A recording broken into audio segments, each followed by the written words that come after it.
Hi friends, வணக்கம். நான் நம்ம மெயின் ரோட் அரியலூர் ரோட்டில் தான் இருக்கிறேன். இதை பாருங்கள், உங்களுக்கு எல்லாத்துக்கும் ஒரு தெரிஞ்ச மூலிகை தான் இன்றைக்கி நான் காட்ட போகிறேன். இந்த மூலிகை இந்த ரோட் சைடு ஓரமாக தான் கிடைக்கும். இதுதான் யானை நெரிஞ்சில். பாருங்கள், அந்த செடியோட இலை வந்து நல்ல ஒரு தடிப்பான இலை, பூ வந்து மஞ்சள் நிறத்தில் இருக்கும். இந்த மாதிரி நம்ம ரோட் பக்கம் தான் கிடைக்கும். அது பாருடா, அதோட காய்களை பாருங்கள், இந்த மாதிரி தான் அமைப்பாக இருக்கும். காய்கள் வந்து நம்ம நட்சத்திரம் மாதிரி ஸ்டாராக இருக்கும். காலில் போட்டதுன்னா முள் வலி தாங்க முடியாது, அந்தளவுக்கு பச்சையாக இருக்கும்போது காஞ்சின்னா நல்லா ப்ரௌன் கலராக மாறிடும்.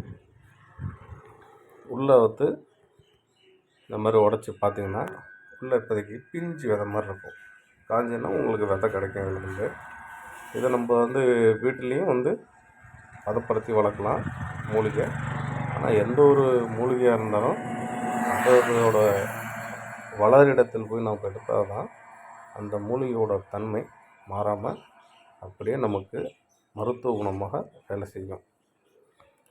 இந்த மூலிகை வந்து நம்ம சிறுநீரக சம்மந்தப்பட்ட நோய்கள் அனைத்திற்கும் மிக சிறந்த மருந்து. கிட்னியில் ஸ்டோனு, இஎம்எம், ஏடிஎம்எம், இந்த மாதிரி மிகப்பெரிய கல்லாக இருந்தால் கூட இது வந்து சிறுநீரகத்தில் இருக்க கல்லை வந்து கரைச்சி வெளியே எடுத்துகிட்டு கொண்டு வர மிகப்பெரிய மூலிகை.